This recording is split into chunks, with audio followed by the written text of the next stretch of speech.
बिस्मिल्लाहिर्रहमानिर्रहीम। अस्सलाम वालेकुम student, welcome to this video. इस वीडियो में हम लोग बाकी के रिमेनिंग क्वेश्चन को डिस्कस करेंगे पास पेपर की। बस ये लास्ट पार्ट है 2009 के पास पेपर का। सबसे पहले स्टार्ट करते हैं हीमोफीलिया। हीमोफीलिया क्या होता है? जिसमें ब्लड क्लॉट नहीं होता, और ये एक रिसेसिव डिसऑर्डर होता है जो कि 2 डिफेक्टेड जीन की वजह से होता है। और इसका रिसेसिव करेक्टर कैसे अपेयर होता है? स्मॉल एच जीन, तो उससे हीमोफीलिया होता है। और मेल के लिए एक जीन मतलब कि एक डिफेक्टेड जीन चाहिए होता है, फीमेल के लिए 2 चाहिए होते हैं। और जो है एक और बात, अगर सन में डिजीज़ का पता करना हो तो मदर की क्रोमोसोम से पता चलता है। जैसे अगर मदर नॉर्मल है तो सन नॉर्मल होगा, अगर मदर डिफेक्टेड है हीमोफीलिया तो सन भी डिफेक्टेड होंगी हीमोफीलिक। और अगर मदर कैरियर है यानी कि उसके पास एक नॉर्मल जीन है और एक डिफेक्टेड जीन है, तो जो उसके सन होंगे वो 50% जो हीमोफिलिक होंगे और 50% नॉर्मल होंगे। इस तरह से फादर से डॉटर में पता चलता है। अगर फादर को हीमोफीलिया तो डॉटर को हीमोफीलिया होगा। अगर फादर नॉर्मल है तो डॉटर भी नॉर्मल होगी, क्योंकि फादर के पास एक जीन होता है, या डिफेक्टेड होगा या नॉर्मल होगा। हीमोफीलिया एक डिसऑर्डर है जिसमें ब्लड जो है क्लॉट नहीं होता। Saad a male haemophilic man marries a Sara who is normal women, यानी कि साद जो है एक हीमोफिलिक मैन है, वो सारा से शादी करते जो कि नॉर्मल है। और उनसे उनके 4 बच्चे होते हैं, अहमद, अली जो कि 2 बेटे हैं, और 2 बेटियां आलिया और आयशा। अब जो है ये चारों बच्चों में कोई सिम्टम नहीं होता हीमोफीलिया का। अब इसमें फर्दर आगे बात की गई है, जब अहमद और अली की शादी होती है, उनके बेटे और बेटियां मेल फीमेल जो होती हैं वो सारे नॉर्मल होती हैं। लेकिन जब आलिया और आयशा की एक नॉर्मल इंडिविजुअल से शादी होती है, तब क्या होता है, उनके बेटे तो नॉर्मल होते हैं लेकिन जो उनकी बेटियां होती हैं वो हीमोफिलिक होती हैं। अब हम इसमें क्या बताना है, which of the following best explain the reason that Ahmad, Ali, Aliya and Ayesha do not display the symptom of haemophilia even though their father Saad is haemophilic. Option A है haemophilia is a X link disorder, ये तो सही है। और आगे लिखा हुआ है सात कैन ओनली पास ऑन इस वाई क्रोमोजोम, तो इसमें बताया गया है कि सात जो है सिर्फ वाई क्रोमोजोम ही पास कर सकता है, एक्स पास नहीं कर सकता, जो कि गलत है। ऑप्शन बी है haemophilia is a X link disorder, ये भी सही है।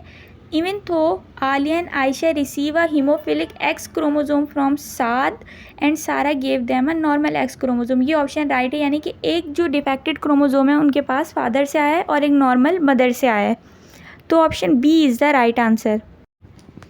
If the Ali's daughter marries a normal man, अब अली कौन था, उसके पास कौन से जीन थे? नॉर्मल।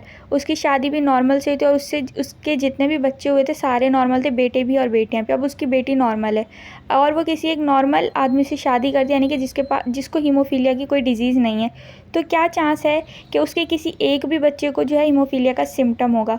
तो उसके किसी भी बच्चे को हीमोफीलिया का सिम्टम नहीं होगा या हीमोफीलिया नहीं होगा, क्योंकि उसके पास नॉर्मल जीन है और उसकी जिससे शादी हो रही है उसके पास भी नॉर्मल जीन है। और वो जो उसकी बेटी है अली की, वो कैरियर भी नहीं है, क्योंकि उसका जो फादर है वो नॉर्मल था, अली। तो इसका राइट ऑप्शन है A. Which of the following individuals are heterozygous for haemophilia? Heterozygous की कंडीशन कब आएगी? जब 2 जीन्स होंगे, एक कैपिटल होगा और एक स्मॉल होगा हीमोफीलिया का, तो ये हेट्रोजाइगस कंडीशन होगा। अब 2 जीन किस में आ सकते हैं हेट्रोजाइगस फॉर्म में? फीमेल में। जैसे कि इसमें वैसे भी अगर ऑप्शन देखा जाए तो डी राइट है, क्योंकि इसमें ही सिर्फ फीमेल आ रही हैं, बाकी सब में जो है मेल आ रहे हैं।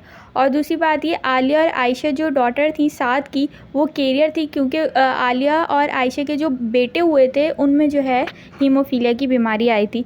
इस तरह से मैंने कहा कि मदर से बेटे की बीमारी का पता चलता है और फादर से डॉटर की बीमारी का पता चलता है। में जो होता है वो अमोनियम होता है और ये एनर्जी को रिलीज़ करता है, ठीक है। तो इसका जो राइट ऑप्शन है वो सी है।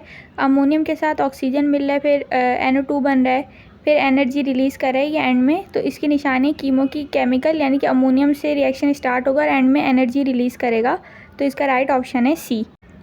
द मेन प्रोसेस दैट अगर in the dark reaction in photosynthesis is, यानी कि 2 प्रोसेस होते हैं, एक लाइट रिएक्शन होता है, एक डार्क रिएक्शन होता है। जो डार्क रिएक्शन होता है उसमें पहला स्टेप ये होता है कि उसमें कार्बन डाइऑक्साइड एंटर होती है और जो उसमें प्रोडक्ट बन के निकलता है वो शुगर निकलता है।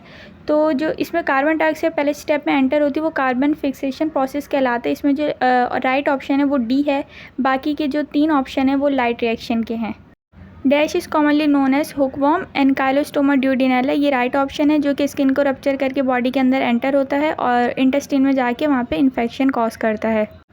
एक ऑर्गेनिज्म है जो कि सेगमेंटेड है और उसका जो सर्कुलेशन है वो क्लोज है और माउथ एंड एनस यानी कि ट्यूब लाइक स्ट्रक्चर है और उस पर एक्सोस्केलेटन नहीं। ये 4 पॉइंट इसके ज़रिए हमें आइडेंटिफाई करना है कि वो कौन सा ऑर्गेनिज्म है। तो सेगमेंटेड वॉर्म और क्लोज सर्कुलेशन एनिलिडा में आता है, तो इसका राइट ऑप्शन है Annelida. Ileum is about dash metre long, इसका राइट ऑप्शन है D 3.6 metre. The Latin word of the name given to a human being homo sapien include the genus and species, E right है इसका। In paper chromatography xanthophyll will give yellow colour, option C is the right answer.